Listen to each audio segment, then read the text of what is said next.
விதைக்காமல் அமைய வேண்டும்.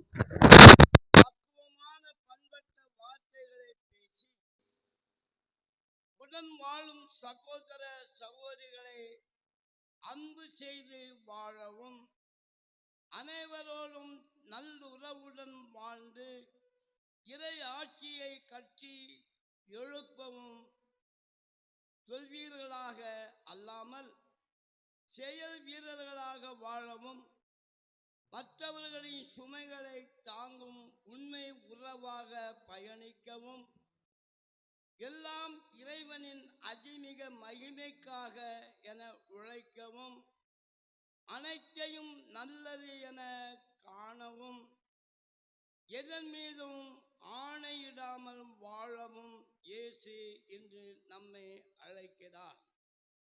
எனவே நமது சிந்தனையை, நடத்தையை, பார்வையை மறு ஆய்வு செய்து நமது வாழ்விலும் மனத்திலும் மாற்றங்களை கொண்டு வருவோம். ஒவ்வொரு மனிதருக்குள்ளும் வாழும் இறைவனை கண்டுகொள்வோம்.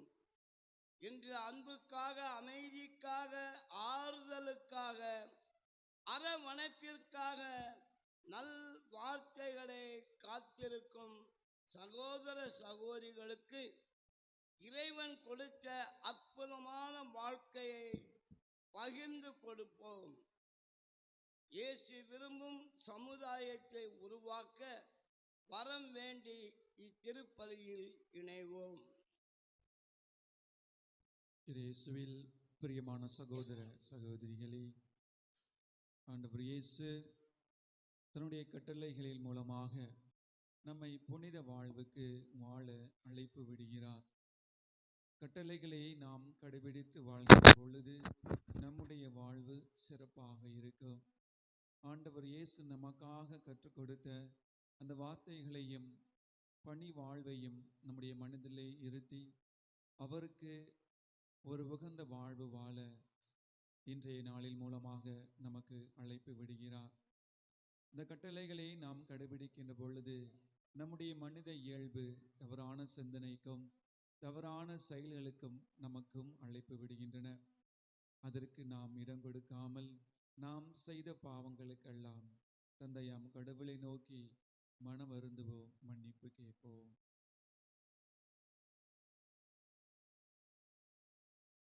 அன்புமிக்க சகோதர சகோதரிகளே, நாம் திருமுழுக்கு நினைவாக நம்மீது தெளிக்கப்படும் தமது படைப்பு ஆகிய இத்தண்ணீரை புனிதப்படுத்தி அருளுமாறு நம் கடவுளாகிய ஆண்டவரை கெஞ்சி மன்றாடுவோமாக. அவரே நமக்கு உதவியளித்து நாம் பெற்றுக்கொண்ட தூய ஆவிக்கு உண்மை உள்ளவர்களாய் நிலைத்திருக்க அருள்வாராக.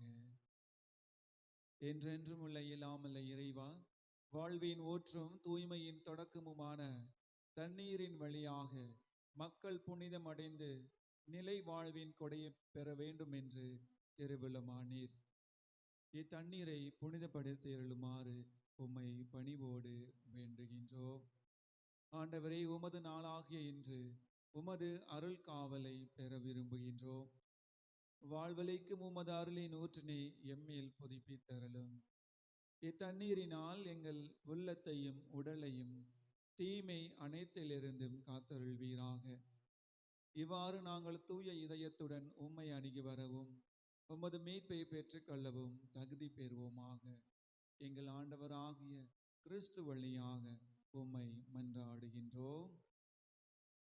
எல்லாமல்ல இறைவா, தண்ணீர் வளம் பெற அதில் உப்பிட வேண்டும் என்று இறைவாக்கினர் எலிசா வழியாக கற்பித்தீர். உமது படைப்பு பொருள் ஆகிய இந்த உப்பை பரிவிரக்கத்துடன் புனிதப்படுத்தியருள உம்மை தாழ்மையோடு வேண்டுகின்றோம். ஆண்டவரே, உப்பு கலந்த தண்ணீர் தெளிக்கப்படும் இடமெல்லாம் தீயோனின் தாக்குதல் அனைத்தும் தோல்வியுற செய்வீராக. உம் தூய ஆவியார் உடனிருந்து எங்களை இடையூறாது காத்தருள்வாராக. எங்கள் ஆண்டவரும் இரட்சகருமான இயேசு கிறிஸ்து வழியாக உம்மை மன்றாடுகின்றோம்.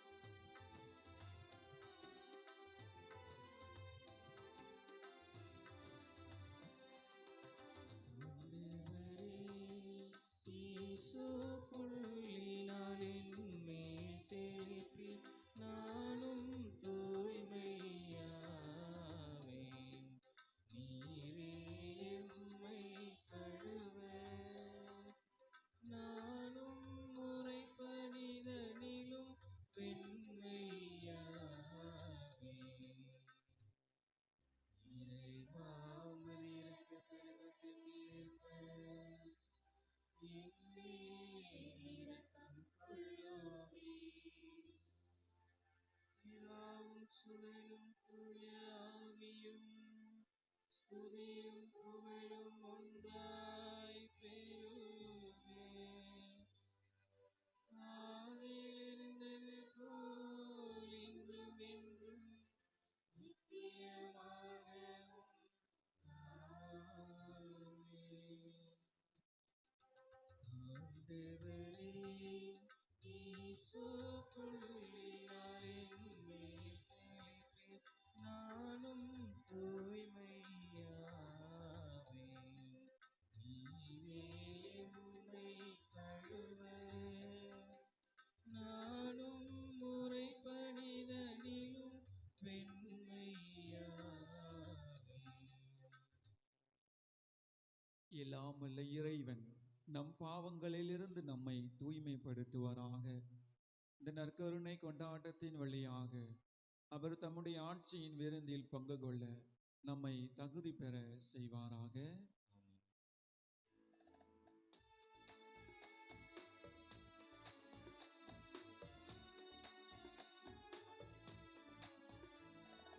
உன்னதங்களிலே கடவுளுக்கு ஆட்சி உண்டாகுக. உலகினிலே நல்மனத்தோர்க்கு அமைதி உண்டாகுக. புகழுகின்றோம் யாம் உம்மை, வாழ்த்துகின்றோம் இறைவனே. உமக்கு ஆராதனை புரிந்து உம்மை மாட்சிப்படுத்துகின்றோம் யாம். உமது மேலான மாட்சியின் பொருட்டு உமக்கு நன்றி கூறுகின்றோம்.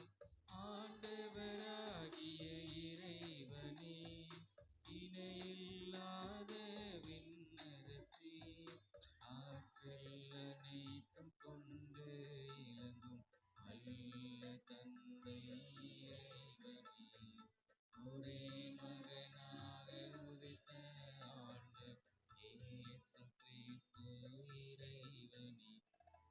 ஆண்டவராகிய இறைவனே, இறைவனின் திருச்செம்மறியே, தந்தையினின்று என்றென்றுமாக உதித்த இறைவன் மகனே நீ, உலகின் பாவம் போக்குபவரே, நீர் எம் மீது இரங்குமே. உலகின் பாவம் போக்குபவரே, எங்கள் மன்றாட்டை ஏற்றருள்வீர். தந்தையின் வலப்பக்கம் வீற்றிருப்பவரே, நீர் எம் மீது இரங்குவீர். ஏனெனில் இயேசு கிறிஸ்துவே, நீர் ஒருவரே தூயவர், நீர் ஒருவரே ஆண்டவர், நீர் ஒருவரே உன்னதர். தூய ஆவியாரோடு தந்தை இறைவன் ஆட்சியில் இருப்பவர் நீரே.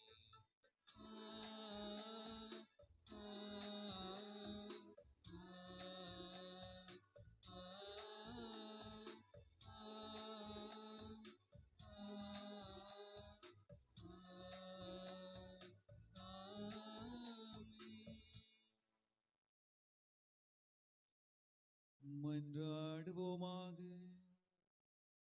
ஆண்டவரே எங்கள் இறைவா, உண்மையும் நேர்மையும் உள்ள நெஞ்சங்களில் நீர் குடிகொள்வதாக எங்களுக்கு உறுதி அளித்தீரே.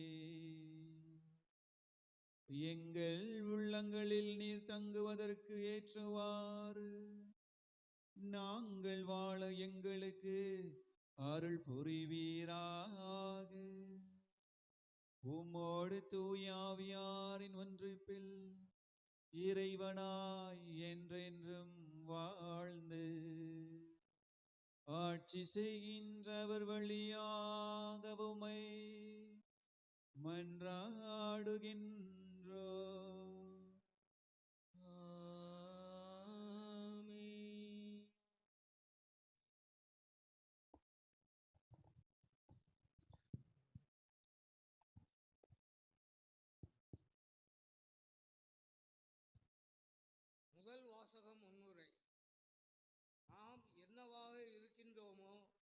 கடவுள் நமக்கு கொடுத்த கொடை.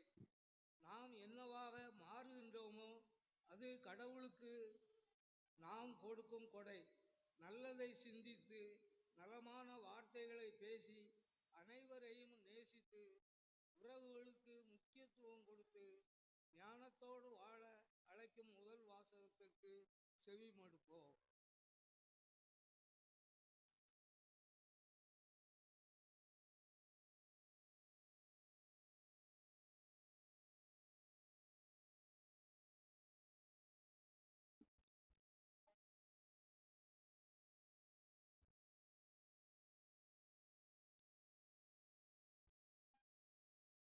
முதல் வாசகம். இறை பற்றின்றி இருக்க ஆண்டவர் யாருக்கும் கற்பிக்கவில்லை. சீராக்கின் ஞான நூலிலிருந்து வாசகம். 15ஆம் அதிகாரம் 15 முதல் 20 முடிய உள்ள இறை வார்த்தைகள். நீ விரும்பினால் கட்டளைகளை கடைபிடி. பற்றுறுதியுடன் நடப்பது உனது விருப்பத்தை பொறுத்தது. உனக்கு முன் நீரையும் நெருப்பையும் அவர் வைத்துள்ளார். உன் கையை நீட்டி உனக்கு விருப்பமானதை எடுத்துக்கொள். மனிதர் முன் வாழ்வும் சாவும் வைக்கப்பட்டுள்ளன. எதை அவர்கள் விரும்புகின்றார்களோ அதுவே அவர்களுக்கு கொடுக்கப்படும். ஆண்டவரின் ஞானம் பெரிது. அவர் ஆற்றல் மிக்கவர். அனைத்தையும் அவர் காண்கின்றார். ஆண்டவருக்கு அஞ்சி நடப்போர் மீது அவரது பார்வை இருக்கும். மனிதரின் செயல்கள் அனைத்தையும் அவர் அறிவார். இறை பற்றின்றி இருக்க யாருக்கும் ஆண்டவர் கட்டளையிட்டதில்லை. பாவம் செய்ய எவருக்கும் அவர் அனுமதி கொடுத்ததும் இல்லை. இது ஆண்டவர் வழங்கும் அருள்வாக்கு. பதிலுரை பாடல். திருப்பாடல் 119. நாம் அனைவரும் பாட வேண்டிய பதில் மொழி. ஆண்டவர் திருச்சட்டப்படி நடப்போர் பேறு பெற்றோர்.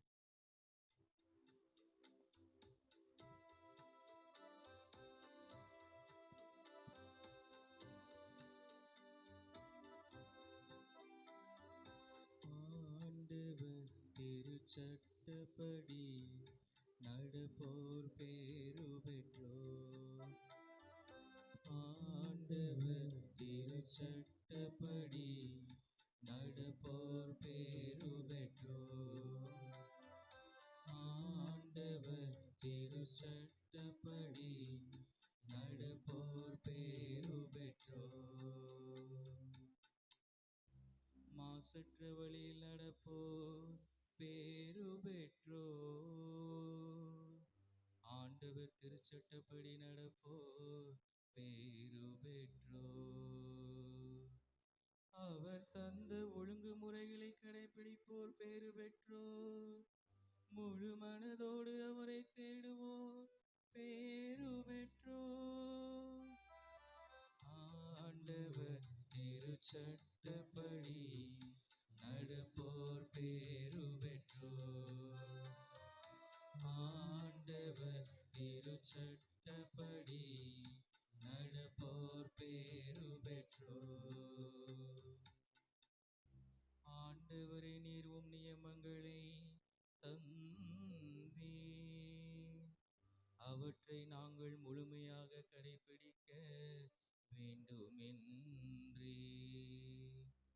உம்முடைய விதிமுறைகளை நான் கடைபிடிக்க என் நடத்தை உறுதியுள்ளதாயிருந்தால் எவ்வளவோ நலம். ஆண்டவர் திருச்சட்டப்படி நடப்போர் பேறு பெற்றோர். ஆண்டவர் திருச்சட்டப்படி நடப்போர் பேறு பெற்றோர். உம்மடியானுக்கு நன்மை செய்யும். அப்பொழுது நான் உம் சொற்களை கடைபிடித்து வாழ்வேன். உம் திருச்சட்டத்தில் வியப்பானவற்றை நான் கண்டுணருமாறு என் கண்களை திறந்தருளும்.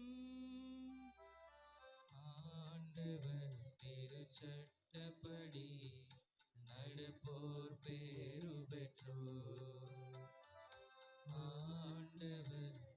திருச்சட்டப்படி நடப்போர் பேரு பெற்றோர்.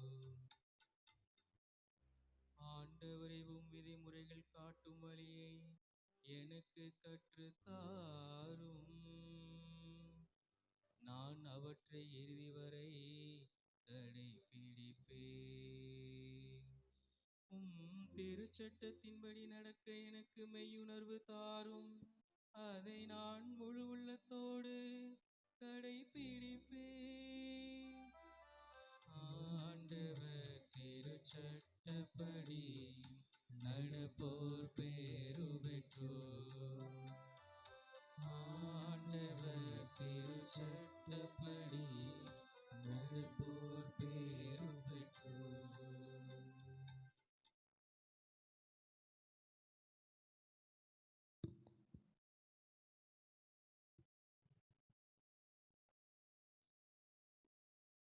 இரண்டாம் வாசகம் முன்னுரை. நன்மையானவை எவை, உண்மையானவை எவை என்பதை ஞானம் நமக்கு உணர்த்துகின்றது. இந்த ஞானத்தை நமக்கு தருபவர் தூய ஆவியானவர். வாழ்க்கையில் அனைத்து நேரங்களிலும் தூய ஆவியின் துணையை நாடி தேடிடவும் மறைபொருளாய் இருக்கும் இறை ஞானத்தை அறிந்து கொண்டு முதிர்ச்சி பெற்ற மக்களாக வாழவும் அழைக்கும் இரண்டாம் வாசகத்திற்கு செவிமடுப்போம்.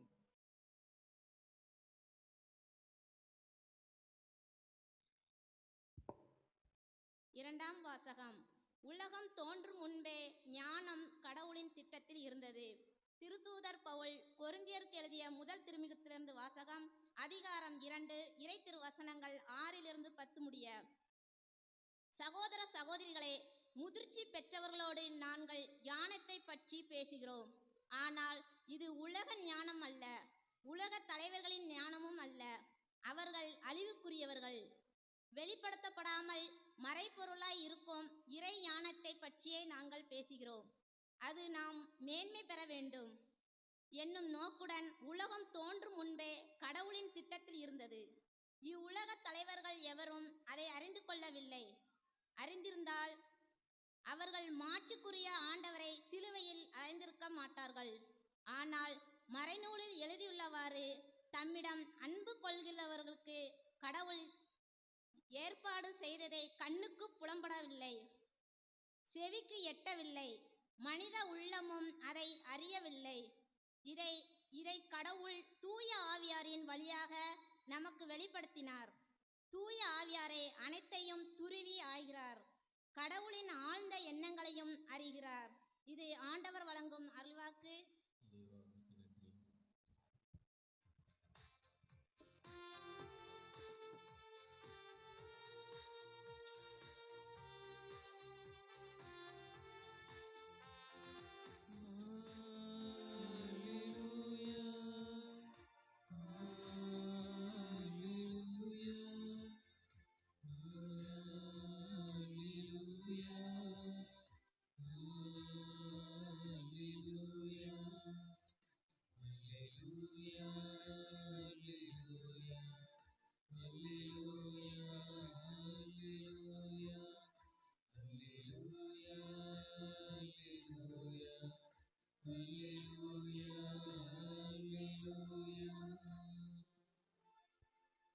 தந்தையே, விண்ணுக்கும் மண்ணுக்கும் ஆண்டவரே, உம்மை போற்றுகிறேன். ஏனெனில் ஞானிகளுக்கும் அறிஞர்களுக்கும் இவற்றை மறைத்து குழந்தைகளுக்கு வெளிப்படுத்தினீர். அல்லேலூயா, அல்லேலூயா, அல்லேலூயா, அல்லேலூயா, அல்லேலூயா.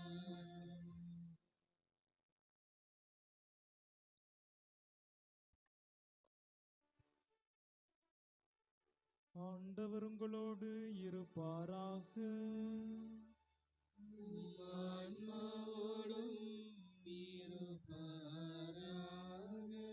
மத்தேயு எழுதிய தூய நற்செய்தியிலிருந்து வாசகம். ஆண்டவரே, மாட்சி உமக்கே.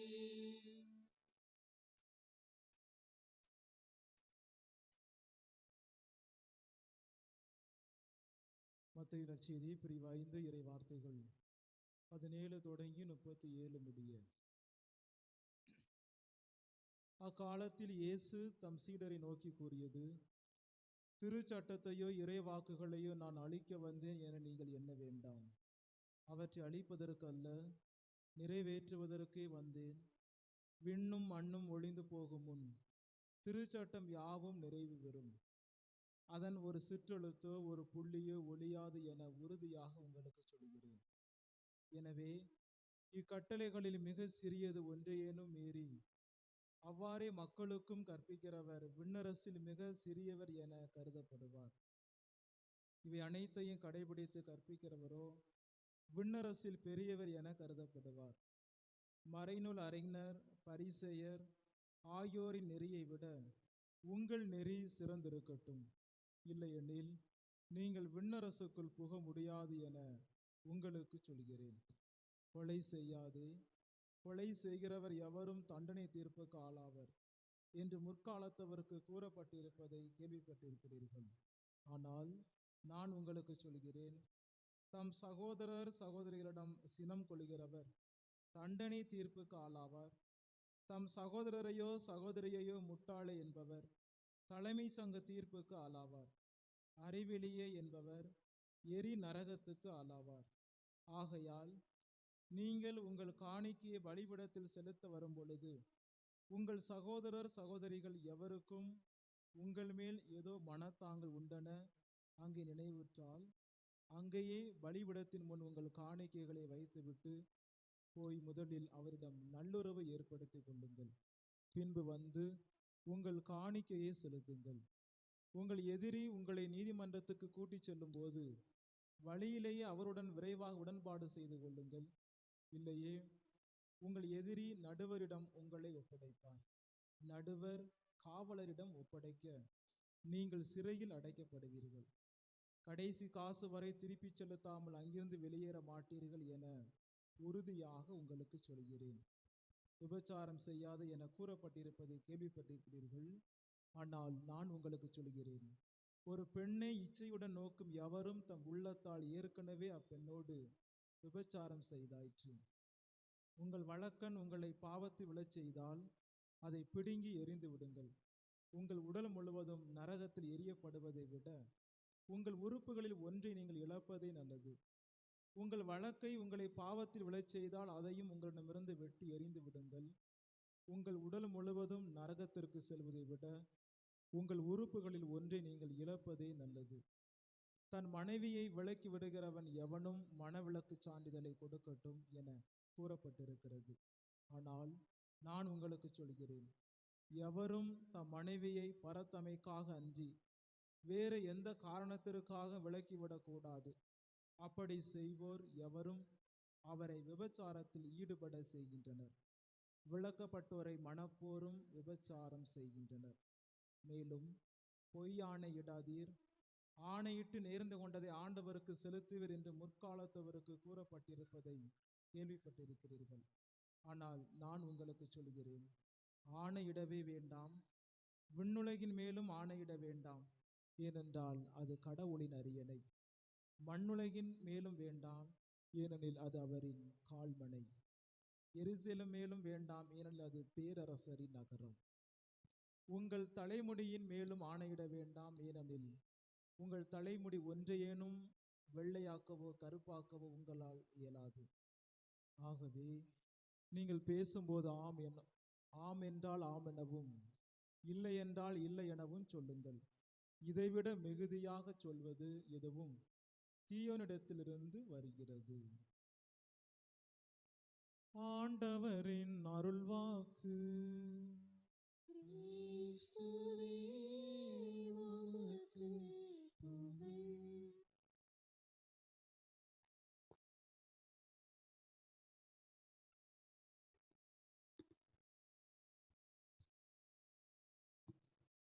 எல்லோரும் நான் சொல்லக்கூடிய இறை வார்த்தையை அனைவரும் குரல் எழுப்பி சொல்லுவோம். ஆண்டவரே, நான் உமது திருச்சட்டத்தின் மீது அன்பு கொண்டுள்ளேன். ஆண்டவரே, உமது திருச்சட்டத்தை எப்போதும் கடைபிடிப்பேன். என்றென்றும் எக்காலமும் அதை பின்பற்றுவேன். கிறிஸ்து இயேசுவில் அன்பிற்கினிய சகோதர சகோதரிகளே, ஆண்டின் பொதுக்காலம் 6ஆம் ஞாயிறு திரு வழிபாட்டு கொண்டாட்டத்தை மகிழ்ச்சி நிறைந்த உள்ளத்தோடும் நன்றி உணர்வோடும் பல்வேறு தேவைகள் அடிப்படையிலும் நாம் இந்த ஆண்டவருடைய திருப்பதத்தில் கூடி வந்திருக்கின்றோம். திரு அவையினுடைய ஒழுங்குமுறைகளில் ஒரு கட்டளையாக இருப்பது, ஞாயிற்றுக்கிழமைகளில் முழு திருப்பலியை கண்டு இறைவனின் திரு உடலை முழுமையாக பெற்றுக்கொள்ள வேண்டும் என்கின்ற ஒரு உயர்ந்த கட்டளையை நமக்கு எடுத்து காட்டுகிறது. அந்த கட்டளைகளுக்கு ஏற்றவாறுதான் இன்று வாசிக்கப்பட்ட திரு வழிபாட்டினுடைய வாசகங்கள் அடிப்படையில் இறைவன் நமக்கு சொல்வது, கடவுளின் கட்டளைகளுக்கு ஏற்றவாறு பணிந்து நடந்து நல் எண்ணத்தோடு வாழ வேண்டும் என்பதை நமக்கு அறைகூவல் விடுக்கிறது. நம் கத்தோலிக்க திரு அவையிலும் இந்திய அளவிலும் கத்தோலிக்க திரு அவையில் திரு அவை சட்டங்கள் இருக்கின்றது. இந்திய அரசியலமைப்பில் இந்திய அரசியலமைப்பு என்கின்ற சட்டங்கள் இருக்கின்றது. இப்படி பல நிலைகளில் பல துறைகளில் பல்வேறு விதமான சட்டங்களும் விதிமுறைகளும் கொடுக்கப்படுகிறது. கொடுக்கப்படக்கூடிய விதிமுறைகளுக்கும் சட்டங்களுக்கும் ஏற்றவாறு நாம் நடந்தோம் என்று சொன்னால், நாம் அந்த சட்ட விதிமுறைகளுக்கு ஏற்ற நல்ல ஒரு பணியாளராக, நல்ல ஒரு சகோதர சகோதரிகளாக நம்மால் வாழ முடியும். குடும்பத்திலும் பல்வேறு விதமான விதிமுறைகள் கொடுக்கப்படுகிறது. அப்படி கொடுக்கப்படக்கூடிய விதிமுறைகளுக்கும் சட்டத்திட்டங்களுக்கும் ஏற்றவாறு நம்முடைய குடும்பம் அமைகின்ற போது அது திரு குடும்பத்தினுடைய அதே ஆசீரை, திரு குடும்பத்தினுடைய அதே பேறு பலன்களை நம்மால் பெற்றுக்கொள்ள முடியும். ஆம் அன்புக்குரியவர்களே, கடவுளின் கட்டளைகள் பல்வேறு விதமான பண்புகளை உள்ளடக்கிய ஒன்றாகவே பார்க்கப்படுகிறது. இந்த கடவுள் தருகின்ற கட்டளைகள் நன்மைகளை செய்யக்கூடிய ஒன்றாக இருக்கின்றது. பிறர் நலனில் அக்கறை கொள்ளக்கூடிய ஒன்றாகவும், நேர்மையான பாதை வழி நடந்து உண்மையான வாழ்வை கண்டறியக்கூடிய ஒன்றாக கடவுளின் கட்டளைகள் கொடுக்கப்படுகிறது.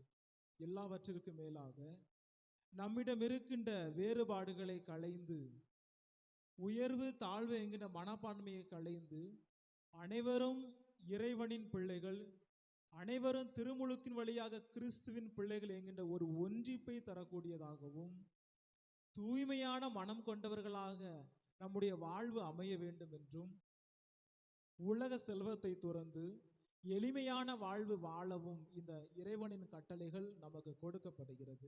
இப்படி பல நற்பண்புகளை கடவுளின் கட்டளைகள் நமக்கு ஒரு பாடமாகவே கற்பிக்கப்படுகிறது. பழைய ஏற்பாட்டில் தந்தை கடவுள் இஸ்ரேல் மக்களுக்கு சீனாய் மலையில் மோசே வழியாக 10 கட்டளைகளை கொடுக்கிறார். அவர் 10 கட்டளைகளை கொடுப்பதற்கு பல்வேறு காரணங்கள் இருக்கின்றது. ஒன்று, அந்த இஸ்ரேல் மக்கள் எகிப்தில் அடிமைகளாக இருந்தபோது அவர்கள் கடவுள் காட்டுகின்ற அந்த கானான் நாட்டிற்கு அழைத்து செல்லப்படுகிறார்கள்.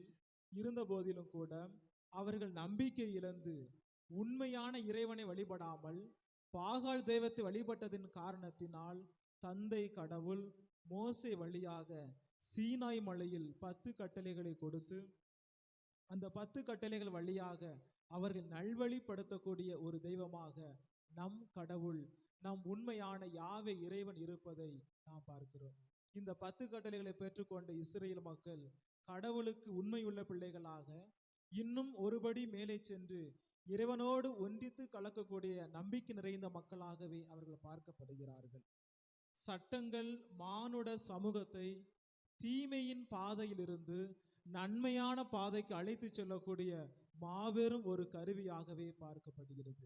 திரு அவை கொடுக்கக்கூடிய சட்டங்களாக இருக்கலாம், இந்த சமூகம் கொடுக்கக்கூடிய சட்டங்களாக இருக்கலாம், எல்லா சட்டங்களும் கட்டளைகளும் நாம் நல்வழியில் பயணிப்பதற்கான ஒரு கருவியாகவே அது பார்க்கப்படுகிறது. ஏனென்றால் கடவுள் தருகின்ற ஒவ்வொரு கட்டளையும் அவரது அன்பை இந்த மானுட சமூகத்திற்கு விதைக்கக்கூடிய ஒன்றாகவே அது பார்க்கப்படுகிறது. ஆம் அன்புக்குரியவர்களே, இந்த நிலையில் ஒருவர் கடவுளை அன்பு செய்யும் போது அவர் கடவுளின் கட்டளையை கடைபிடித்து அவருக்கு ஏற்ற வாழக்கூடியவராக இருக்கிறார். இதைத்தான் யோவான் நற்செய்தி அதிகாரம் 14 இறைவார்த்தை 15. வாசிங்க ஒரு ஆளு. யோவான் நற்செய்தி அதிகாரம் 14 இறைவார்த்தை 15.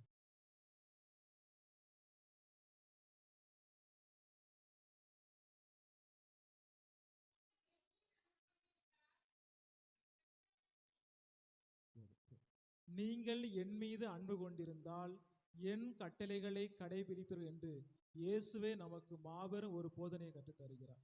ஆக ஒருவர் மற்றவர் மீது அன்பு கொள்கின்ற போது நாம் கடவுள் தருகின்ற கட்டளைக்கு ஏற்றவாறு நம்மால் வாழ முடியும். எனவேதான் இயேசு கிறிஸ்து மாபெரும் கட்டளையாக அன்பு கட்டளையை அவர் எனது இறுதி ராவுணவின் போது விட்டு சென்றதை நாம் பார்க்கிறோம். ஆம் அன்புக்குரிய சகோதர சகோதரிகளே, இன்று வாசிக்கப்பட்ட மத்தேயு நற்செய்தியில் கூட மிக நமக்கு தெளிவாக எடுத்து காட்டுகிறது. கடந்த 2 வாரங்களாக மத்தேயு நற்செய்தி அதிகாரம் 5 நமக்கு நற்செய்தி வாசகங்கள் ஞாயிற்றுக்கிழமை கொடுக்கப்படுகிறது. கடந்த வாரத்திற்கு முன்பு இயேசுனுடைய மழைப்பொழிவை பற்றி நாம் சிந்தித்தோம். அதே போல கடந்த வாரம் நானே உலகின் ஒளி என்கின்ற மாபெரும் ஒளியையும் உப்பையும் பற்றி நாம் சிந்தித்து பார்த்தோம். அதே போல தொடர்ந்து இந்த நாளில் இயேசு தருகின்ற 6 விதமான கட்டளைகளை பற்றி சிந்திக்க நமக்கு அழைப்பு விடுக்கப்படுகிறது. 1, சினம் கொள்ளாதே. 2, உன் சகோதர உறவோடு அமைதியாக வாழ். 3, பெண்களை மதித்து வாழ்ந்திட. 4, மன முறிவை தேடாதே. 5, ஆணையிடவே வேண்டாம். 6, எப்பொழுதும் உண்மையாக பேசு. இந்த 6 விதமான கட்டளைகளும் இன்று வாசிக்கப்பட்ட நற்செய்தி வாசகத்தில் நமக்கு கொடுக்கப்பட்டது.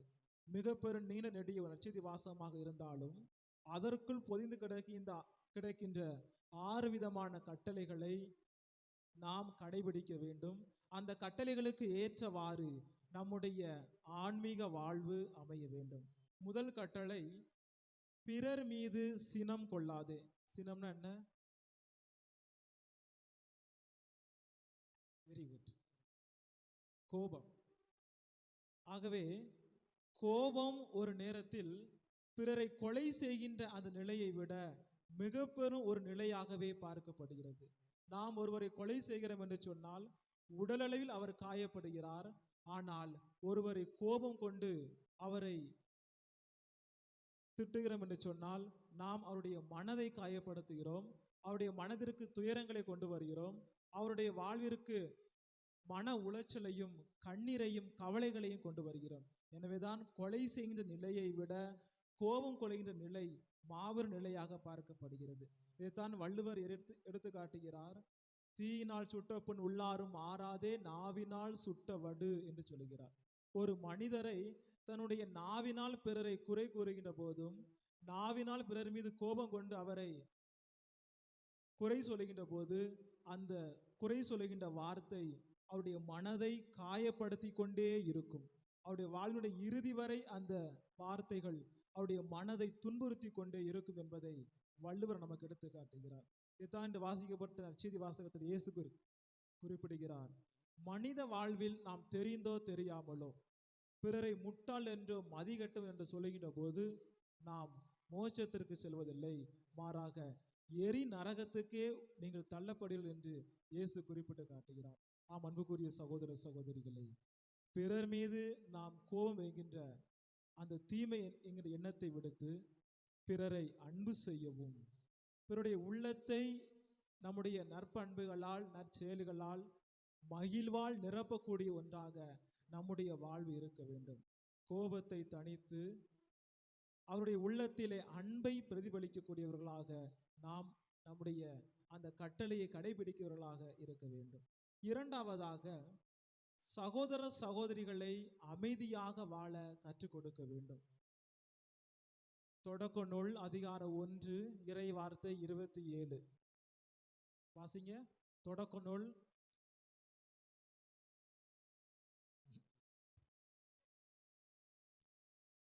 வாசிங்க.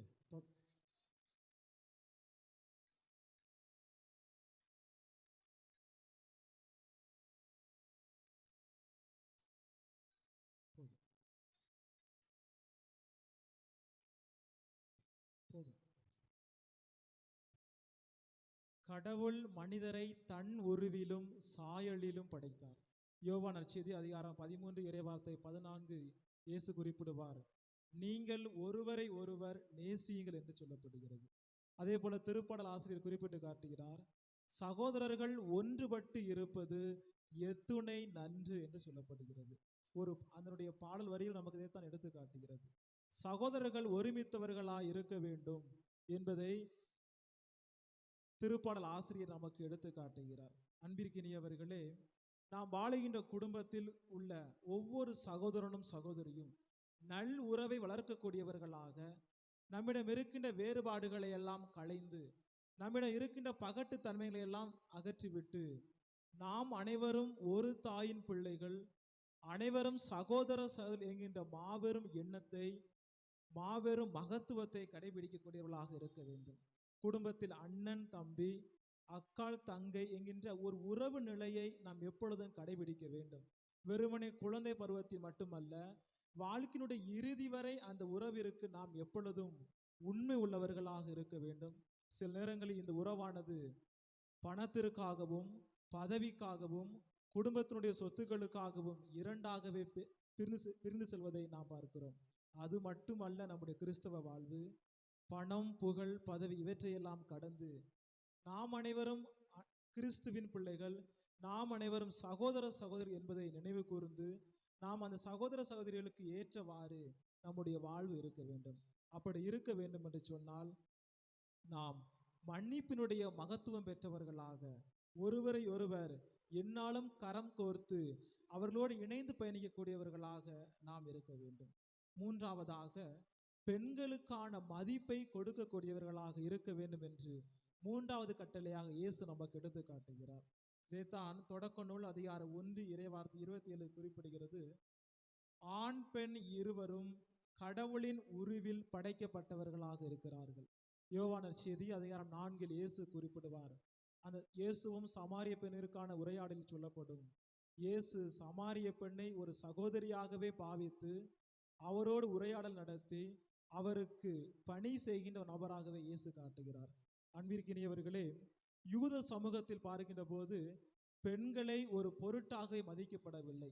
ஆனால் இயேசு கிறிஸ்து எப்பொழுது அந்த யூத சமூகத்தில் மாபெரும் ஒரு புரட்சியாளராக வந்து பணி செய்தாரோ, அந்த நிலையில் அப்போது அவர் பெண்களுக்கு சம உரிமையும் சமத்துவத்தையும் சகோதரத்துவ உறவையும் கொடுத்து அவர்களை இந்த சமூகத்தில் மாபெரும் ஒரு பெண்மணியாக, மாபெரும் மனிதராக இயேசு அடையாளப்படுத்தி காட்டுகிறார். அன்பிற்கினியவர்களே, இந்த இயேசு கண்ட உண்மையான சமத்துவம் சகோதரத்துவ உறவு நம்முடைய குடும்பங்களிலும் நாம் வாழக்கூடிய சமூகத்திலும் இருக்கிறதா என்பதை நாம் சற்று சிந்தித்து பார்க்க வேண்டும். பெண்களை மதிப்பது ஒரு கடமை அல்ல, அது மனித நேயத்தின் அடையாளமாகவே பார்க்கப்படுகிறது. ஆகவே பெண்களுக்கான ஒரு கல்வி, பெண்களுக்கான சமநிலை, பெண்களுக்கான வேலை வாய்ப்பு, பெண்களையும் சமூகத்தை உயர்ந்த இடத்தில் இருக்க வேண்டும். வெறுமனே சமூகத்தில் மட்டுமல்ல, திரு அவையிலும் அன்பியங்களிலும் பங்கு பேரவையிலும் எல்லா நிலையிலும் அவர்கள் போற்றப்பட வேண்டும், மதிக்கப்பட வேண்டும்.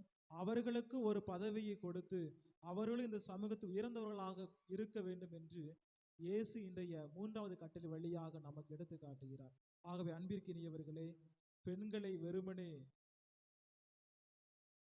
இல்லத்தில் பணி செய்கின்ற நபர்களாக மட்டும் பார்க்காமல், அவர்கள் எல்லா துறையிலும் சாதிக்கக்கூடியவர்களாக, எல்லா நிலையிலும் அவர்களும் மிகப்பெரிய ஒரு நபர்களாக போற்றக்கூடியவர்களாக நாம் அவர்களை எண்ணி பார்க்க வேண்டும்.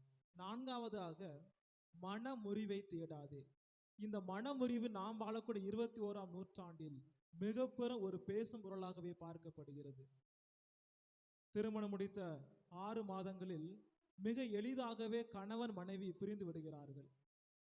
திருமணம் முடிப்பதற்கு முன்பாக பல்வேறு விதமான ஆடம்பரங்களோடும் பல்வேறு விதமான பொருட்களோடும் நாம் திருமண விழாவை ஏற்பாடு செய்கின்றோம். ஆனால் திருமணம் முடித்த 6 மாதங்களில், ஏன் 2 மாதங்களில் பிரிந்து செல்லக்கூடிய கணவன மனைவி இருக்கிறார்கள். இந்த நிலையை எண்ணி பார்க்கின்ற போது அவர்கள் எந்த அடிப்படையில், எந்த எண்ணத்தின் அடிப்படையில் இந்த மாபெரும் உயர்ந்த அருள் அடையாளத்தை பெற்றுக்கொள்கிறார்கள் என்பதை நாம் எண்ணி பார்க்க வேண்டும். திருமணம் என்பது மனிதரால் ஏற்படுத்தப்படக்கூடிய ஒரு நிகழ்வாக இருந்தாலும், இங்கு கடவுளே அந்த அடையாளத்தை அவர்களுக்கு மிக பெரும் ஒரு கொடையாக கொடுக்கிறார். எனவேதான் திருத்தந்தை 6ஆம் பவுல் எடுத்து காட்டுகிறார், குடும்பம் ஒரு குட்டி திருச்சபை என்று. குடும்பம் ஆண்டவர் வாழக்கூடிய ஒரு இல்லமாக இருக்க வேண்டும். ஏனென்றால் மத்தேயு நற்செய்தி அதிகாரம் 19 இறைவார்த்தை 16 நமக்கு எடுத்து காட்டுகிறது, கடவுள் இணைத்ததை மனிதன் பிரிக்காதிருக்கட்டும் என்று இறைவார்த்தை நமக்கு கற்றுத்தருகிறது.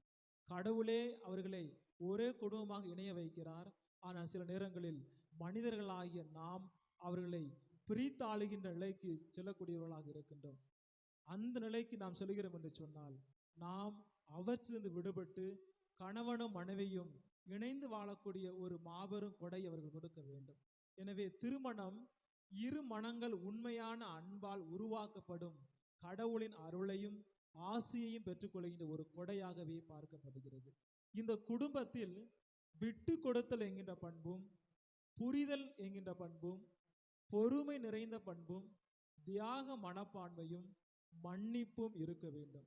இந்த 4-5 விதமான பண்புகள் இருக்கின்ற போது புதிதாக திருமணம் முடித்த தம்பதிகளும் சரி, 25 ஆண்டுகள் 50 ஆண்டு திருமணம் முடித்து வெள்ளி விழா பொன் விழா காணக்கூடிய குடும்பங்களும் சரி, மிக பெரும் குடும்பங்களாக இயேசு சூசையப்பர் என்கின்ற அனைமரில் என்கின்ற மாபெரும் ஒரு திரு குடும்பமாக நம்மால் மாற முடியும். அப்படி குடும்பங்கள் திரு குடும்பத்தை போல இருக்க வேண்டும் என்று சொன்னால் இந்த பண்புகளை உள்ளடக்கியவாறு நாம் இருக்க வேண்டும். மனமுறிவு என்கின்ற ஒரு நிலையை தகர்த்தெறிந்து மணமக்களாகிய குடும்பங்கள் ஒன்றிணைந்து இறைவனின் அன்பில் வாழக்கூடியவர்களாக இருக்க வேண்டும். இதைத்தான் திருத்தந்தை பிரான்சிஸ் அவர்கள் எடுத்து காட்டுகிறார். குடும்பங்களில் உரையாடலும் மன்னிப்பும் அதிகமாகவே தலை தோங்க வேண்டும் என்று எடுத்து காட்டுகிறார். இந்த இரண்டும் இருக்கின்ற போது எல்லா குடும்பங்களும் மன முறிவிலிருந்து மனங்கள் இணைந்து வாழக்கூடிய ஒன்றாகவே காட்டப்படுகிறது. 5ஆவதாக ஆணையிடவே வேண்டாம் என்று இயேசுடைய கட்டளை நமக்கு எடுத்து காட்டுகிறது. மத்தேயு நற்செய்தி அதிகாரம் 23 இறைவார்த்தை 11 நமக்கு குறிப்பிடுகிறது, உங்களில் பெரியவராக இருக்கிறவர் உங்களுக்கு தொண்டராகவும் இருக்க வேண்டும் சொல்லப்படுகிறது. ஆணையிடுதல் என்பது எளிது. ஆனால் ஆணையிடுதல் என்கின்ற நிலையை இறங்கி சேவை மனப்பான்மையோடு பணி செய்வது கடினம். ஆனால் மிக எளிமையான பணி, கடவுளுக்கு ஏற்ற பணி, பிறருக்கு சேவை செய்கின்ற பணி. ஆணையிடுதல் என்பது எல்லோரும் ஆணையிடக்கூடிய பிறர் மீது அதிகாரம் கொண்டவர்களாக இருக்கிறோம் என்று சொன்னால் நாம் அந்த அதிகாரத்தினுடைய நிலையிலும் அந்த அதிகாரத்தினுடைய எண்ணத்திலும் நம்முடைய வாழ்க்கை சென்று கொண்டிருக்கும். இந்த நிலையில் நாம் எண்ணி பார்க்கின்ற போது அதிகார பேச்சால் பிறரை அடக்கி வேலை வாங்காமல் அன்பான வார்த்தைகளால் பிறர் மீது அக்கறை கொண்டு சேவை செய்வதே நம்முடைய இலக்காக கிறிஸ்தவ வாழ்வாக இருக்க வேண்டும். எனவே ஆணையிடும் அதிகாரம் கொண்ட அந்த ஆணவத்தை அகற்றி பிறர் மீது அக்கறை கொண்டவர்களாக, பிறருக்கு இரக்கம் காட்டுகின்றவர்களாக, பிறருக்கு சேவை மனப்பான்மையை கற்றுக் கொடுக்கக்கூடியவர்களாக நம்முடைய வாழ்வு இருக்க வேண்டும். இறுதியாக எப்போதும் உண்மையை பேசக்கூடியவர்களாக இருக்க வேண்டும்.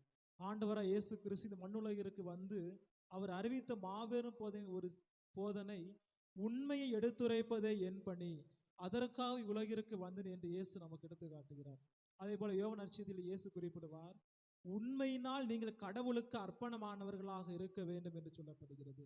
ஆம், அன்புக்குரிய சகோதர சகோதரிகளே, நாம் வாழக்கூடிய இந்த சமூகத்திலும் நம்முடைய ஆன்மீக வாழ்விலும் நாம் கடவுளுக்கு எந்த அளவிற்கு உண்மையாக இருக்கின்றோமோ அதே உண்மைத்தன்மை நம்முடைய குடும்பங்களிலும், நம்மோடு உடன் பயிலுகின்ற சகோதர சகோதரிடத்திலும், நம்முடைய திரு அவையிலும், நாம் சந்திக்கின்ற மனிதரிடத்திலும் அந்த உண்மையின் பண்பு சிறந்தோங்க வேண்டும்.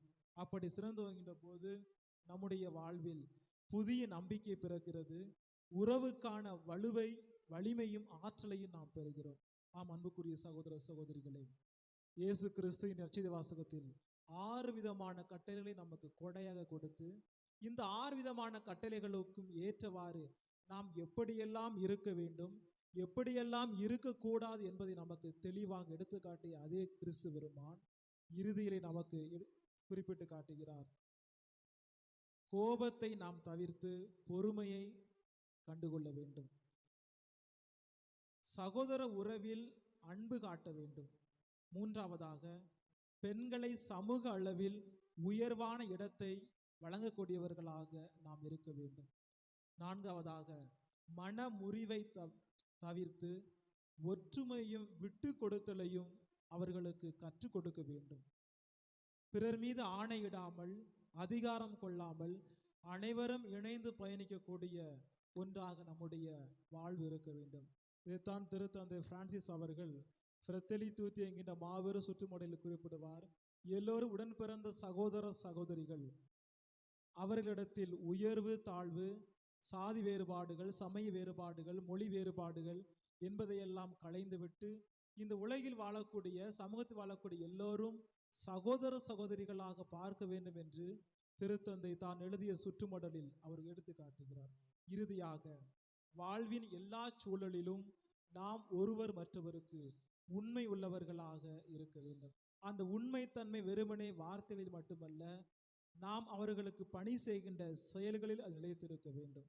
எனவே அன்பிற்கினிய சகோதர சகோதரிகளே, கடவுள் காட்டுகின்ற இந்த 6 கட்டளைகளுக்கு ஏற்றவாறு நம்முடைய ஆன்மீக வாழ்வும் நம்முடைய சமூக வாழ்வு இருக்கின்ற போது நாம் இயேசுவின் இறையாட்சி கனவை, இயேசு தரக்கூடிய அந்த உண்மையான வாழ்வை நம்முடைய வாழ்க்கையில் பெற்றுக்கொள்ள முடியும். இந்த 6 கட்டளைகளுக்கு ஏற்றவாறு நம்முடைய வாழ்வு இருக்கின்றதா, அல்லது அப்படி இல்லை என்று சொன்னால் நாம் இந்த கட்டளைகளுக்கு ஏற்றவாறு என்னுடைய வாழ்வை நான் எப்படியெல்லாம் அமைத்து கொள்ள வேண்டும் என்பதை எண்ணி பார்த்து இறைவனோடு இணைந்து பயணிப்போம். ஆண்டவர் சியோனிலிருந்து நமது குடும்பங்களையும் பிள்ளைகளையும் நிறைவாக ஆசீர்வதிப்பாராக.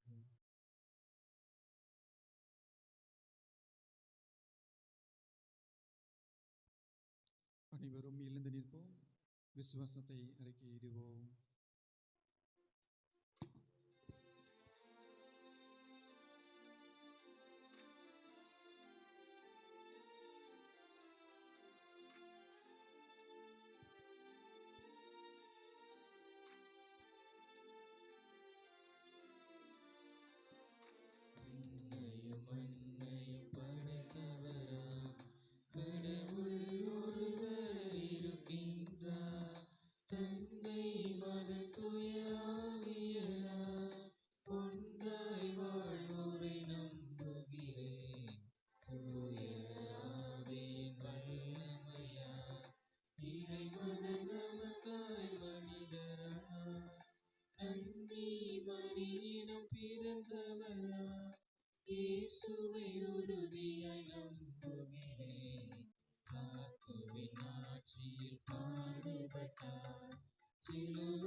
அன்புமிக்க சகோதர சகோதரிகளே, எல்லாம் வல்ல தந்தையாம் இறைவன் மக்கள் அனைவரும் மீட்பு அடையவும் உண்மையின் நிறைவு அறிவை பெறவும் விரும்புகிறார். இப்பொழுது நம்முடைய மனதிலே இருக்கக்கூடிய ஏக்கங்கள், கவலைகள், மன்றாட்டுகள், ஜெபங்கள், விண்ணப்பங்கள் இவை அனைத்தையுமே ஆண்டவருடைய பாதத்திலே நம்பிக்கையோடு எடுத்து வைப்போம்.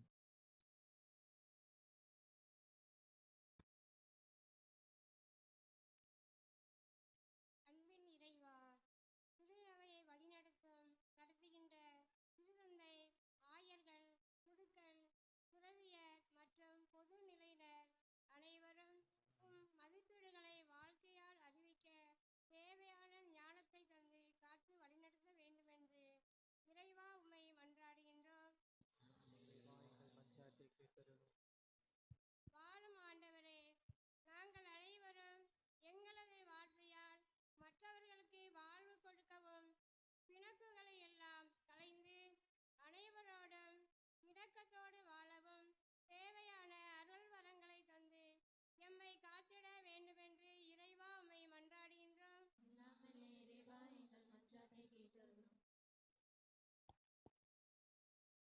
எம் வாழ்வின் வழிகாட்டியான இறைவா, எம் நாட்டு மக்கள் அனைவரும் மக்களை மனித நேயத்தோடு வழிநடத்தக்கூடிய தலைவர்களை தேர்ந்தெடுக்கவும், பணத்திற்கு விலை போகாமல் மனசாட்சியின் குரலுக்கு செவி கொடுத்து வாழவும் வரம் தர வேண்டுமென்று இறைவா உம்மை மன்றாடுகிறோம். எம்மோடு பயணிக்கும் ஆண்டவரே, எம் பங்கில் உள்ள இளையோர் உம்மீது ஆழமான நம்பிக்கையுடன் வாழவும், உலக பொருட்களின் மீது கொண்டுள்ள பற்றுதல்களிலிருந்து விலகி இறை வார்த்தைக்கு முக்கியத்துவம் கொடுத்து தூய்மையான வாழ்வு வாழ வரம் தர வேண்டுமென்று இறைவா உம்மை மன்றாடுகிறோம்.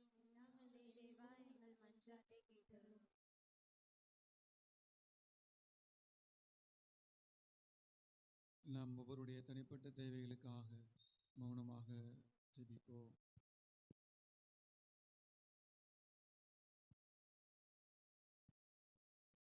நம்முடைய குடும்பங்களுக்காக நாம் ஜெபிப்போம். நம்முடைய பிள்ளைகளுக்காகவும் நன்றாக படித்து எதிர்கால வாழ்விலே சிறந்து விளங்க வேண்டும் என்பதற்காக நாம் ஜெபிப்போம். நம்முடைய குடும்பங்களிலே இருக்கின்ற வயதானவர்களுக்காகவும் ஜெபிப்போம். நோயினால் பாதிக்கப்பட்டவர்களுக்காகவும் நாம் ஜெபிப்போம். அன்பு இறைவா, இதோ இருக்கின்ற ஒவ்வொரு மக்களையும் உமது பாதம் சமர்ப்பிக்கின்றோம். ஆசீர்வதியும் எங்களுடைய குடும்பங்களிலே அன்பும் மகிழ்ச்சியும் சமாதானமும் நிலவும்படியாக செய்தருளும். இதோ எங்களுடைய வாழ்விலே நீர் கொடுத்த அந்த கட்டளைகளை கடைபிடித்து புனிதமான ஒரு வாழ்வு வாழ எங்களுக்கு தேவையான அனைத்து விதமான வரங்களையும் ஆசீர்வாதத்தையும் எங்கள் மீது பொழிந்தருளும். கட்டளைகளை அன்பையும் மகிழ்ச்சியும் சமாதானத்தையும் பகிர்ந்து கொள்ள ஒரு மக்களாக எங்களுக்கு கொடுத்தருளுமாறு உம்மை நாங்கள் மன்றாடுகின்றோம். எங்கள் ஆண்டவர்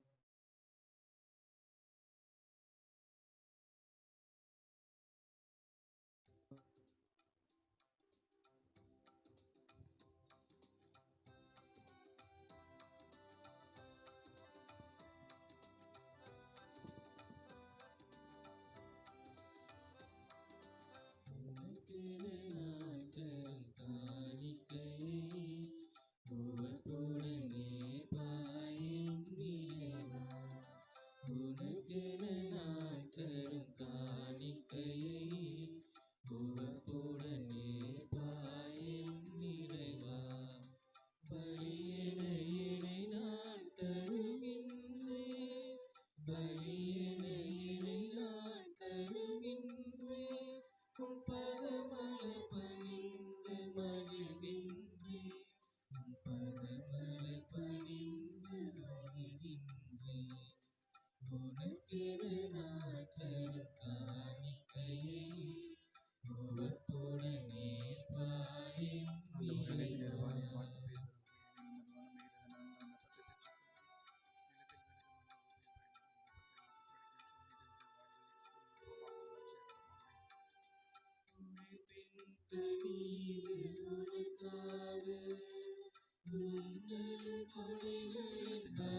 சகோதர சகோதரிகளை என்னுடையதும் உங்களுடையதுமான இப்பலி எல்லாம் வல்ல தந்தையாக இறைவனுக்கு ஏற்றதாகும்படி ஜெபியுங்கள்.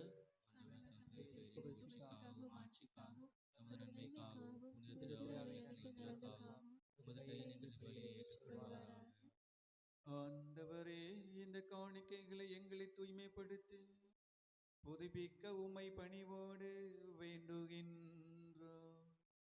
அதனால் உமது திருவுள்ளத்தை நிறைவேற்றுபவர்களுக்கு அது நிலையான பயன் விளைவிப்பதாக. எங்கள் ஆண்டவராகிய கிறிஸ்து வழியாக உம்மை மன்றாடுகின்றோம்.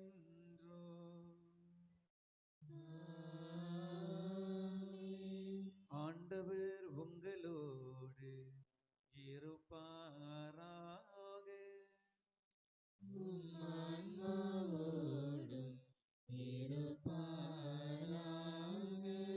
இதயங்களை மேலே எழுப்புங்கள்.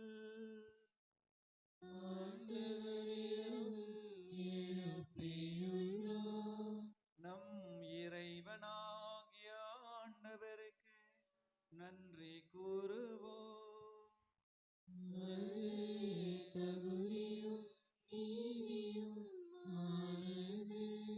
ஆண்டவரே, தூயவரான தந்தை, என்றுமில்லை இல்லாமல்ல இறைவா,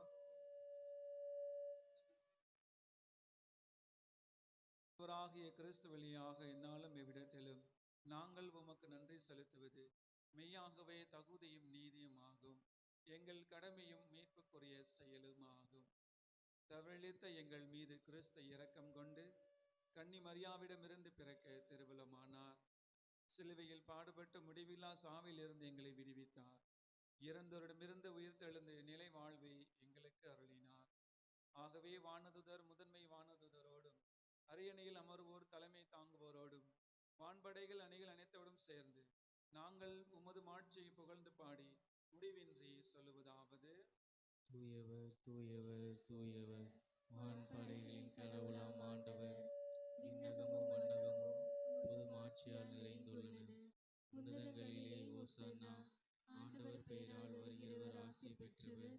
உன்னதங்களிலே ஓசன்னா.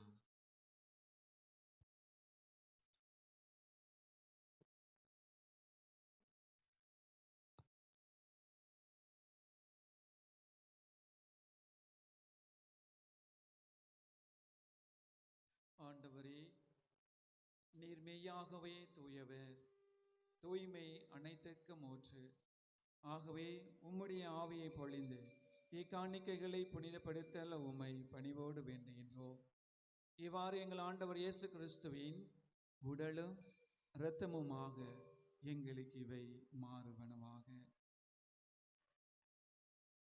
அவர் பாடுபட உளம் கனிந்து தம்மை கையளித்த போது அப்பத்தை எடுத்து நன்றி செலுத்தி அதை பெற்று தம் சீடர்களுக்கு அளித்து அவர் கூறியதாவது: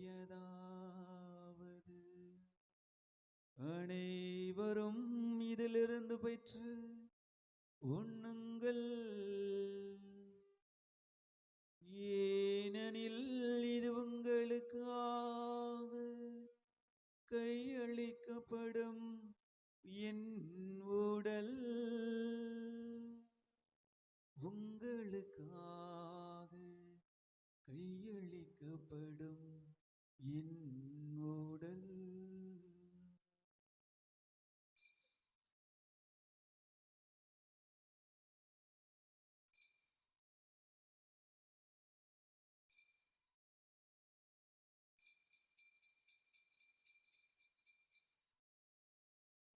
அவ்வண்ணமே இரவு விருந்தை அருந்திய பின் கிண்ணத்தையும் எடுத்து மீண்டும் உமக்கு நன்றி கூறி தம் அன்பு சீடர்களுக்கு அளித்து அவர் கூறியதாவது: அனைவரும் இதிலிருந்து பெற்று பருகுங்கள். ஏனெனில் இது புதிய நிலையான உடன்படிக்கைக்குரிய என் இரத்தத்தின் கிண்ணம்.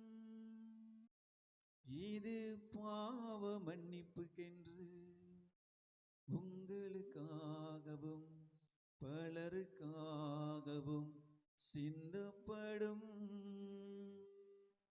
இதை என் நினைவாக செய்யுங்கள். இதை என் நினைவாக செய்யுங்கள்.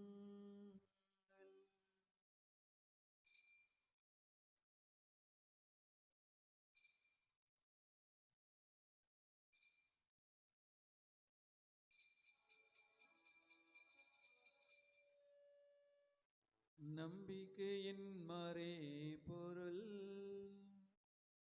ஆண்டவரே, நீர் வருமளவும் உமது இறப்பினை அறிக்கையிடுகின்றோம். உமது உயிர்ப்பினையும் எடுத்துரைக்கின்றோம். ஆகவே ஆண்டவரே, நாங்கள் கிறிஸ்துவின் இறப்பினையும் உயிர்ப்பினையும் நினைவு கூர்ந்து வாழ்வு தரும் அப்பத்தையும் மீட்பளிக்கும் கிண்ணத்தையும் உமக்கு ஒப்புக் கொடுக்கின்றோம்.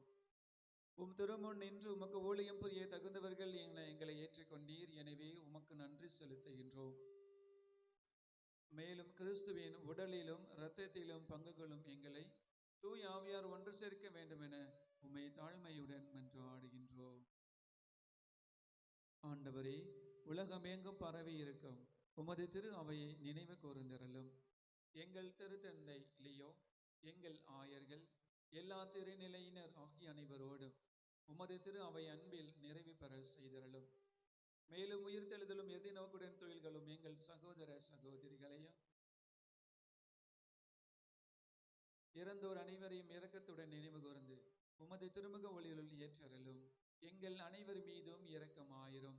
கடவுளின் கன்னித்தாயான புனித மரியா, அவருடைய கணவரான புனித யோசேப்பு, புனித திருத்தூதர்கள், இவ்வுலகில் உமக்கு உகந்தவராய் இருந்தோர் ஆகிய புனிதர் அனைவருடனும் நாங்கள் நிலை வாழ்வில் பங்குகளும் தகுதி பெற்று உம் திருமகன் இயேசு கிறிஸ்து வழியாக உம்மை புகழ்ந்தேற்று மரமருள உம்மை மன்றாடுகின்றோம்.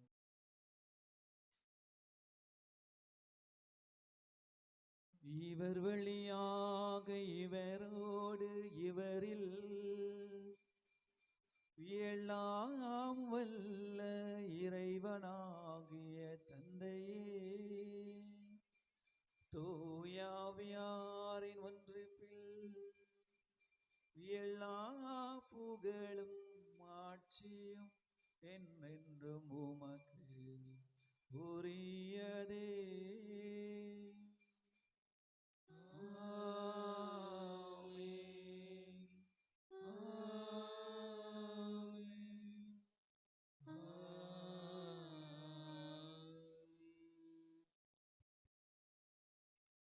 மீட்பரின் கட்டளைகளால் கற்பிக்கப்பட்டு இறை படிப்பினால் பயிற்சி பெற்ற நாம் துணிந்து பாடுவோம்.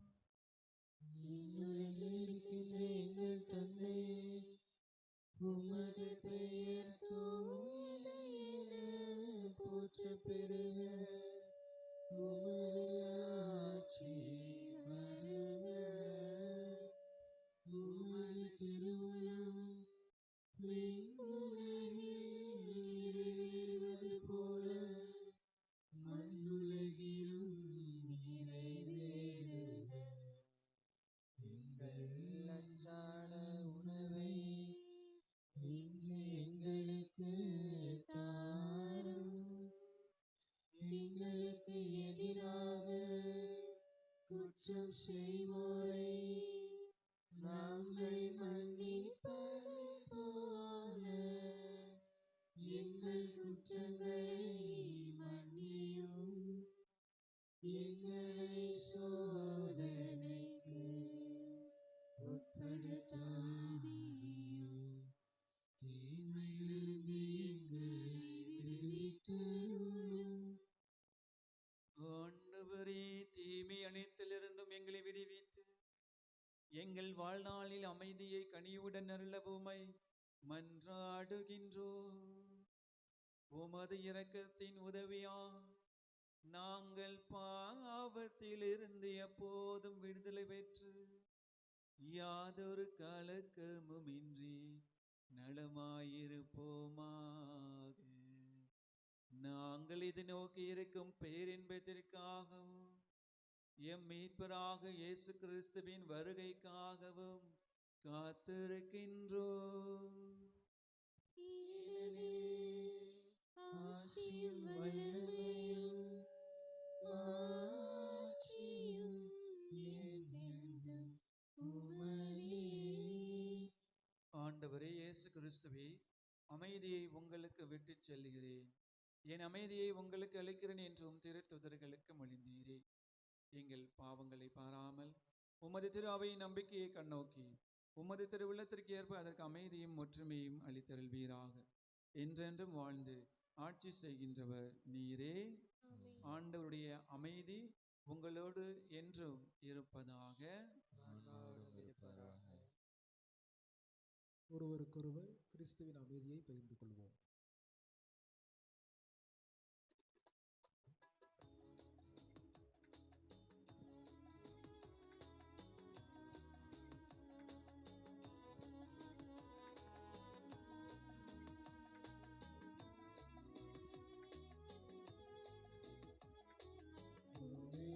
பாவம் போக்கும் இறைவனின் செம்மறியே, என் மேல் இரக்கமையும். உலகின் பாவம் போக்கும் இறைவனின் செம்மறியே, என் மேல் இரக்கமையும். உலகின் பாவம் போக்கும் இறைவனின் செம்மறியே, எமக்கு அமைதி அருளும், எமக்கு அமைதி அருளும்.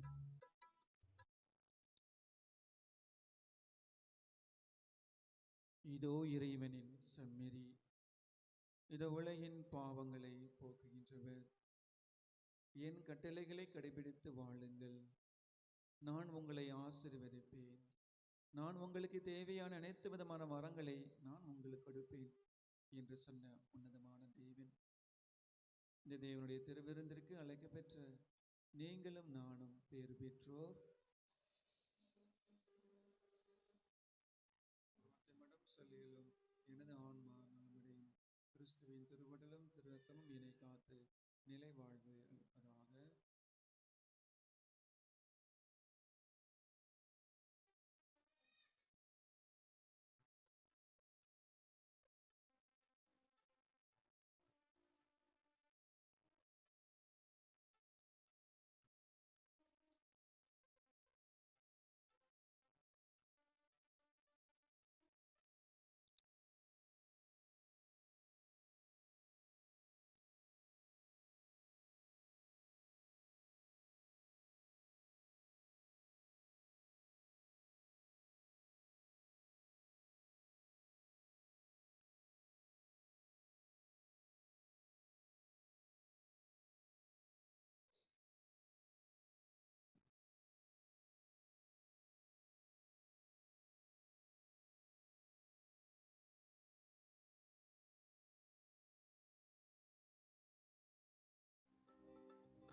திவிட்டாத நீர் சுவையாகவே அதிலூறு பாடுவேன். இயேசுவே உன்னாமம் போற்றுவேன்.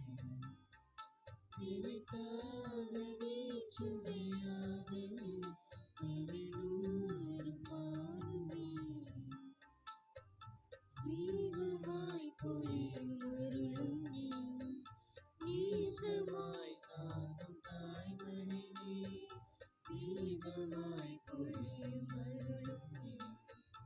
நேசமாய் தாங்கும் தாய்மடி தினந்தோறும் வாழ்த்துவே. சுகராகம் இயேசுவே, உன் நாமம் போற்றுவேன். திவிட்டாத நீச்சுவையாகவே கவினூறு பாடுவேன்.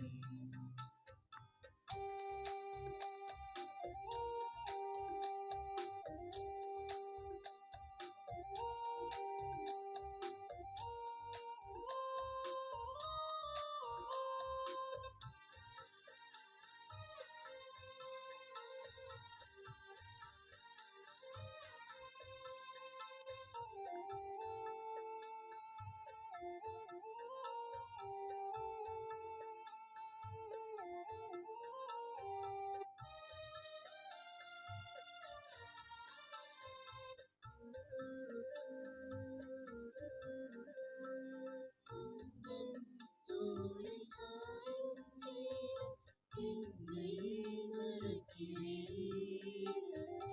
உந்தன் மூச்சில் இறையும் போது என்னையே மறக்கிறேன். அன்பின் சிறகில் நாளும் நாளும் விடியல் காணுவேன். அழகின் இமையில் இனிதாய் விடும் புதிதாய் தோன்றுவேன். நீயே என் ஜீவன், நீயே என் ஆற்றல், நீயே இல்லை என்றால் எனது உலகம் இல்லை. சுகராகம் இயேசுவே, உன் நாமம் போற்றுவேன். நினைத்தாத நீச்சுவையாகவே கவினூறு பாடுவேன்.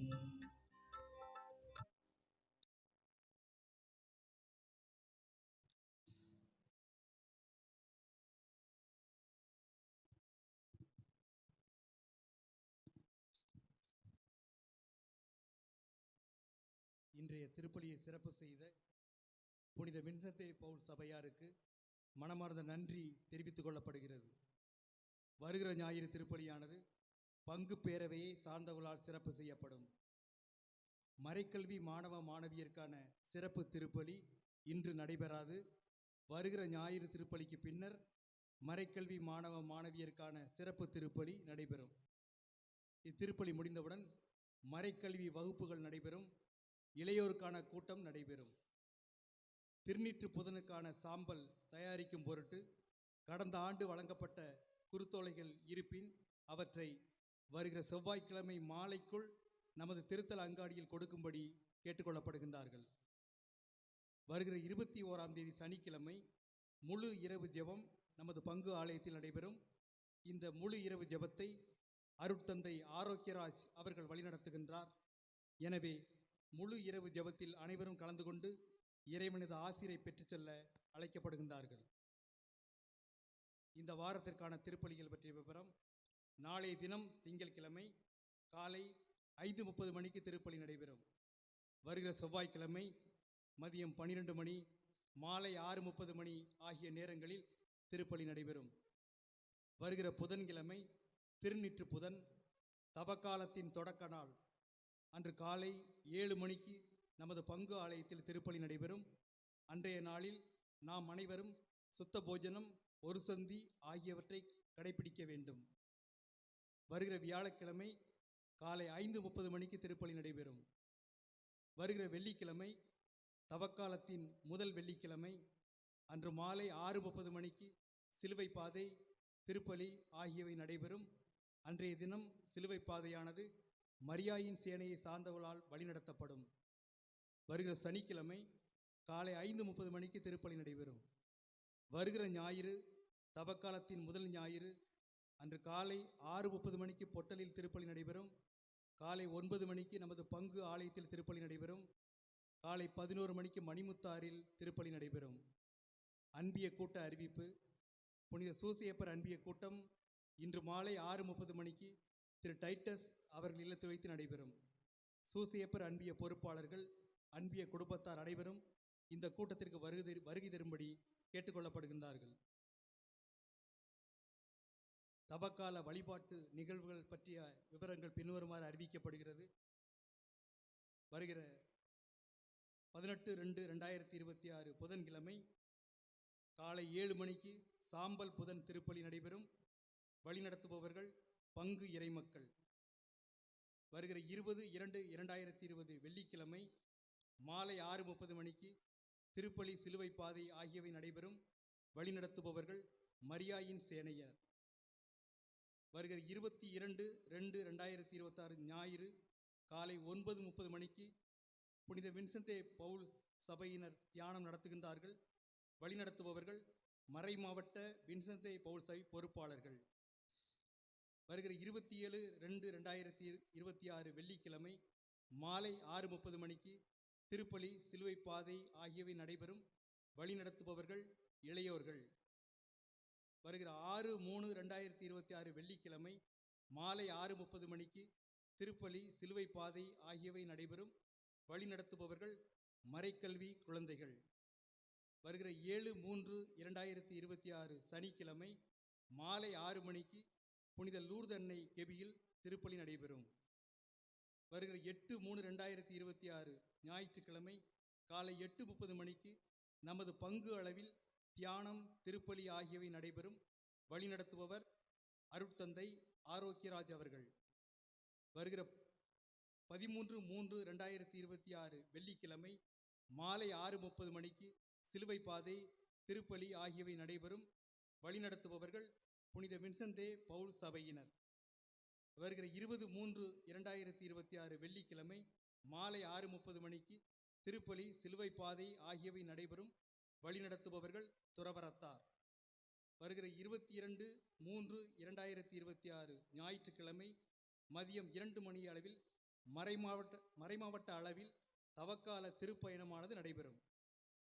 வருகிற 27/3/2026 வெள்ளிக்கிழமை மாலை 6:30 மணிக்கு திருப்பலி சிலுவை பாதை ஆகியவை நடைபெறும்.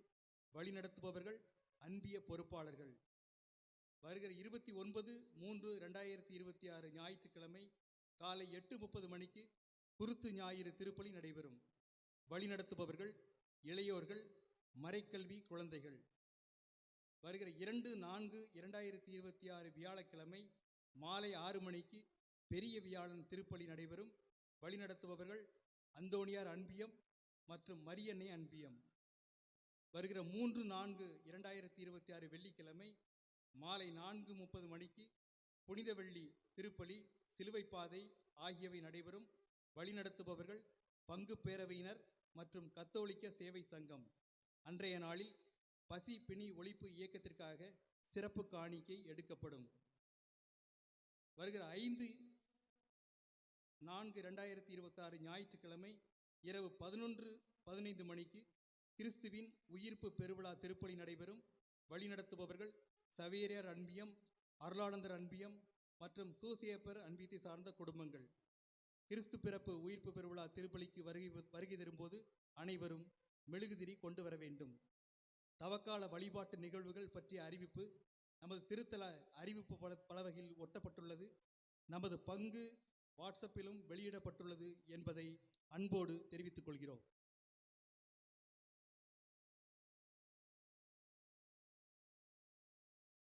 கிறிஸ்து இயேசுவின் பிரியமானவர்களே,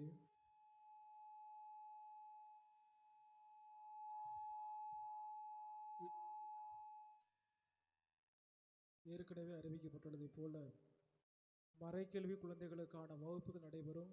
அருள் கூர்ந்து மறைக்கல்வி குழந்தைகள் இந்த மறைக்கல்வி வகுப்புகளுக்கான பெற்றோர்கள் தகுந்த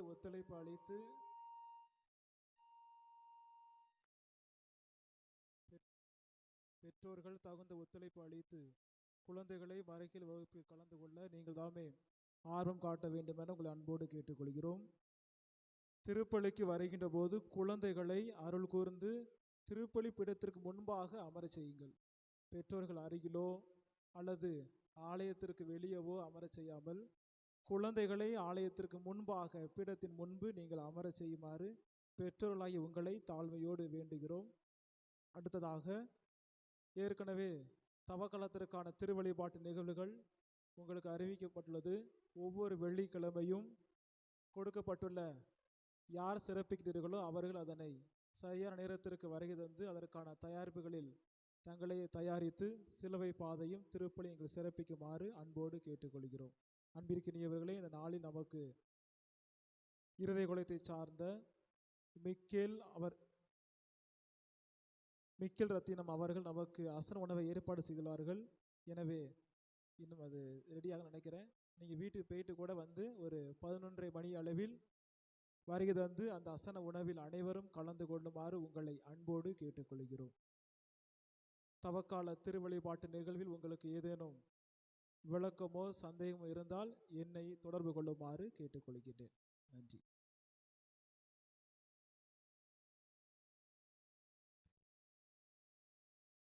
அனைவரும் எழுந்து நிற்போம்.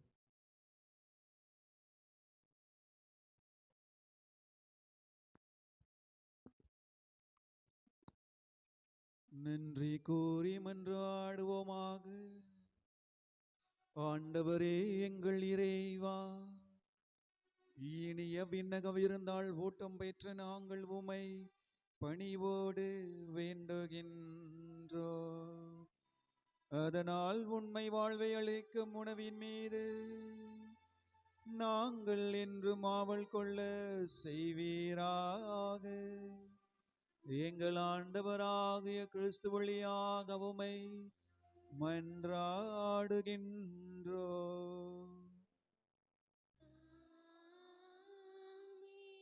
ஆண்டவர் உங்களோடு இருப்பாராக.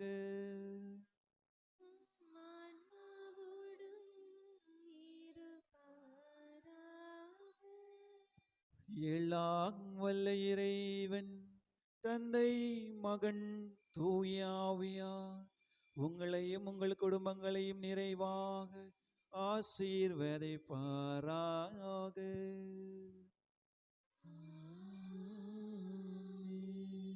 இறைவனின் கட்டளைக்கு ஏற்றவாறு பணிந்து வாழ்ந்திட சென்று வாழுங்கள். திருப்பலி நிறைவேறிற்று. இறைவனுக்கு நன்றி.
புதுமையான காரணம் நீ அம்மா, தூய்மையான உள்ளம் நீ தேவன் வாழும் இல்லம். கையேந்தி வந்தோம் எம் குறை கேளும் அம்மா, தேவன் வாழும் இல்லம் நீ தேடி வந்த செல்வம். காணாவோர் புதுமையான காரணம் நீ அம்மா, கையேந்தி வந்தோம் எம் குறை கேளும் அம்மா. காணாத இயேசுவையே